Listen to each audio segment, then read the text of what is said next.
ପ୍ରଭୁଙ୍କର ଆଜ୍ଞା ନିର୍ଦ୍ଦେଶ ଯେବେ ଯେବେ ଜଗତରେ କେହି ମାନି ନାହାନ୍ତି ସେବେ ସେବେ ପ୍ରଳୟ ହେଇଛି ନାହିଁ। ଯୁଗେ ପ୍ରଭୁଙ୍କର ଆଜ୍ଞା ନିର୍ଦ୍ଦେଶ ଯେ କେହି ହେଳା କରୁ ତାର ଯେତେ ରାକ୍ଷସ ମାନେ ମରୁଛନ୍ତି, ଯେତେ ରାକ୍ଷସ ମାନେ ଯେତେ ବୀର ମାନେ ମରୁଛନ୍ତି, ଯେତେ ରାଜା ମହାରାଜା କେତେ କେତେ ବଡ଼ ଶ୍ରେଷ୍ଠ ଶ୍ରେଷ୍ଠ ବୋଲାଇଥିବା ଏ ଜଗତରେ ଅନେକ ପ୍ରଭୁଙ୍କର ଆଜ୍ଞା ନିର୍ଦ୍ଦେଶକୁ ଜ୍ଞାନ କରି ସବୁ ଅକାଳରେ ରାବଣ କେତେ ବଡ଼ କେତେ ହିରଣ୍ୟକଶ୍ୟପ, ହିରଣ୍ୟାକ୍ଷ, କୌରବ ବଡ଼ ବଡ଼ ଆହୁରି ଅଛନ୍ତି, ମହିଷାସୁର କେତେ ଜଗତରେ ଅନେକ ଅଛନ୍ତି, ଅନେକ ପୁରାଶାସ୍ତ୍ର ଉଦାହରଣ ରହିଛି ଯାହାର ପ୍ରମାଣ ଜଗତରେ ସମସ୍ତ ଅଳ୍ପକୁ ଆମେ ଜାଣିଛେ।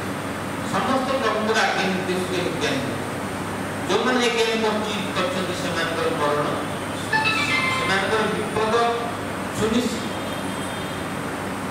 ତେଣୁ ଆଜି ମହାପ୍ରଭୁଙ୍କର ସେ ଆଜ୍ଞା ନିର୍ଦ୍ଦେଶ ସନ୍ତୋଷ ନାମରେ ଜଗତ ପ୍ରଭୁ ଚାହୁଁଛନ୍ତି ଯିବ ତୁମେ ମୋତେ ଚିହ୍ନ ଇଏ ତୁମେ ଯେ ମୋତେ ଆସି ଦର୍ଶନ କରିବା ମୁଣ୍ଡେଇ କରିକି ମାରିକି ଚାଲି ଯାଉଛ, ତାହା ତ ମୁଁ ସେଥିପାଇଁ ଧରାକୁ ଆସିବି।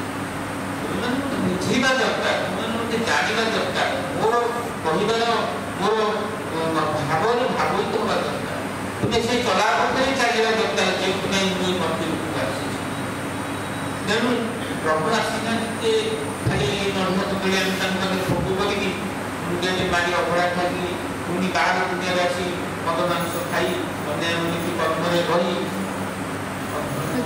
କରିକି ନିଜର ପରିବାର ପରିବେଶ ସମାଜକୁ ପରିଚିତ କରିବା, ଏଇଟା ପାଇଁ ପ୍ରଭୁ କେବେ ଆସିନାହାନ୍ତି। ପ୍ରଭୁ ଆସିଛନ୍ତି ସମ୍ପୂର୍ଣ୍ଣ ଜଗତ ବିଷୟ କଲ୍ୟାଣ। ତେଣୁ ଆମେ ଏତିକିରେ ଆମର କାର୍ଯ୍ୟ ହେଇଯାଉଛି। ପ୍ରଭୁଙ୍କୁ ଆମେ ଦର୍ଶନ କରିବା, ପ୍ରସାଦ ଖାଇବା, ଗୀତ ଭକ୍ତିର ଶ୍ରଦ୍ଧାର ଖାଇବା ଭଲ, କିନ୍ତୁ ତତ୍ସହିତ ନିଜର ଜୀବନଚର୍ଯ୍ୟା ମଧ୍ୟ କରିବା ଉଚିତ। ଭକ୍ତି ଭଜନ ନାମ ଗୁରୁ ନାମ ଗୁରୁ ପରମ୍ପରା କାହିଁ ପ୍ରଭୁ କରୁଛନ୍ତି? ଗୁରୁ ପରମ୍ପରା କିଏ କରୁଛନ୍ତି? ଆମେ ମଣିଷ କରୁଛୁ, ମଣିଷ କରୁଛୁ, ସେ ପ୍ରଭୁ ହିଁ ସ୍ୱୟଂ କରୁଛନ୍ତି। ଗୁରୁ ବିନା ଯେମିତି ପିତା ମାତା ବିନା କୌଣସି ସନ୍ତାନ ଜଗତରେ ଆସିପାରିବେ, ସେମିତି ଗୁରୁ ବିନା ଏ ଜଗତରେ କେହି ଜ୍ଞାନ ପାଇପାରିବେନି, କାହାର ମଙ୍ଗଳ ହେବ। ସେଥିପାଇଁ ତ ଭାଗବତ ଲେଖା ହେଲା ଗୁରୁ ନ ଖାଇ ଅର୍ଜୁନ କାମ ପାଇବୁ ସତ୍ୟ। ଗୁରୁକୁ ନ ମଣି ଗୁଣ ଗୁରୁ ହିଁ ଶାଶ୍ୱତ ଈଶ୍ୱର। ଉପସେ ଗୁରୁ ଦେହେ ବିଭିନ୍ନ ଗୁରୁ ଭିନ୍ନ ନୁହେଁ। ତେଣୁ ମୁଁ ହିଁ ଗୁରୁ ଦେହରେ ବସିକି ମୁଁ ସେଇ ଦିବ୍ୟ ଜ୍ଞାନ ଦିବ୍ୟ ମହିମାର କଥା ମୁଁ ଜଣାଏ। କାରଣ ନିଜେ ଗୁରୁ, ଗୁରୁଙ୍କର ଗୁରୁ, ସେ ହିଁ ପରମ ଗୁରୁ ଏ ଜଗତରେ। ଆମେ ସାରା ଜଗତ ତାଙ୍କ ଶିଷ୍ୟ କହିଛି ମୂଳକୁ ତାଙ୍କ ମହିମାର ଆମେ କଣ ଜାଣିପାରିବ? ସିଏ ନ ଜଣେଇବେ କିଏ ଜାଣିପାରିବ?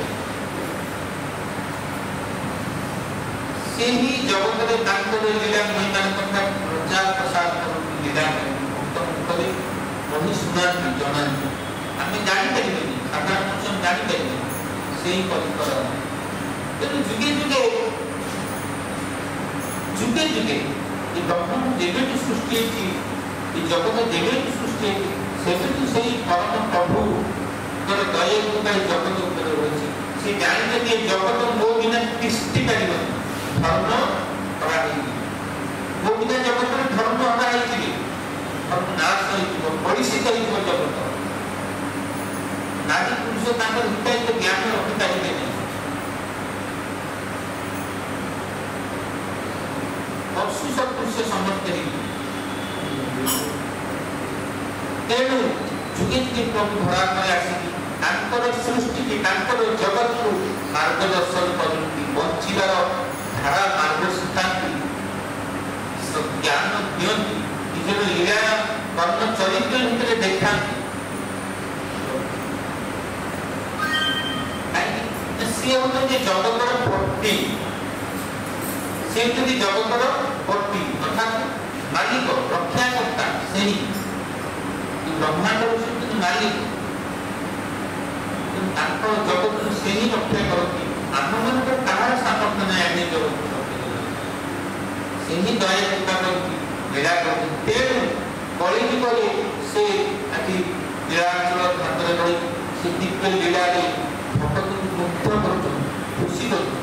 କିନ୍ତୁ ଭକ୍ତ ଖୁସି କରୁଛନ୍ତି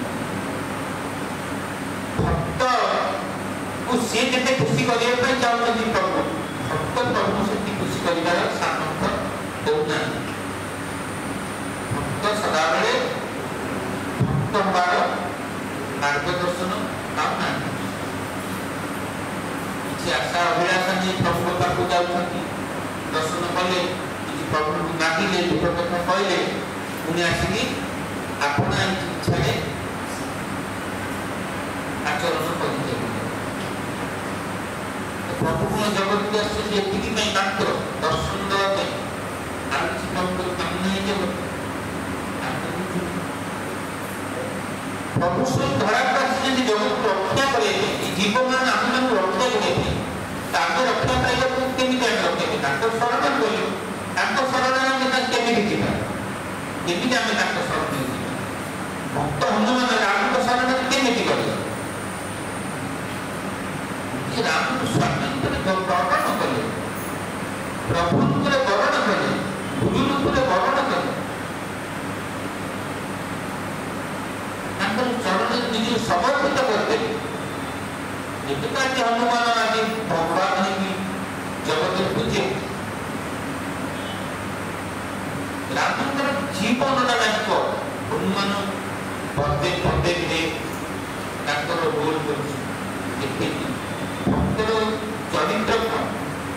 ଆମେ କଣ ଭକ୍ତ ହଉଛେ? କେବଳ ସ୍ୱାର୍ଥ ପାଇଁ ଭଗବାନ କହିଲେ, ସ୍ୱାର୍ଥ ଶୋଇଲେ ଭଗବାନ କି ଏମିତିରେ ଜଗତରେ ଧର୍ମ ତିଷ୍ଠିବ, ଆମର ଜୟ ହବ। ପିଲାଛୁଆ ଧର୍ମ ଶିକ୍ଷା ଆମେମାନେ ତାକୁ ଶିଖିପାରିବେ ଏଇ ପ୍ରକାର ଆଚରଣ। କିଛି ଆଶା ଅଭିଳାଷ ନେଇ ଭଗବାନଙ୍କ ପାଖରେ ଆମେ ଯାଇ କଣ ଉତ୍ସାହିତ କରିବା, କଣ ବ୍ରତଟେ କରିବା, କି ନଡ଼ିଆ କଦଳୀଟେ ବାଡ଼େଇବା, କି ପ୍ରଭୁଙ୍କୁ କଣ ଗୋଟେ ମାନସିକ ରଖିଲେ ସେଠି ପୂରଣ ହେଇଗଲା, ଆମର ଭକ୍ତି ସରିଲା, ଆମେ ଆମ ଚଳନ ଭିତରେ ରହିଲେ ଆମେ ଧର୍ମକୁ ଧର୍ମ ରହିଲେ ରହିପାରିବ। ଆମ ପିଲାମାନେ ସଂସ୍କାର ହେଇଥାଏ ପାଇବେ। ଭଗବାନଙ୍କ ଜୀବନ ଦେଇଥିଲେ, ଜୀବନକୁ ପ୍ରଭୁ ସମର୍ପିତ କରିବାକୁ ପଡ଼ିବ।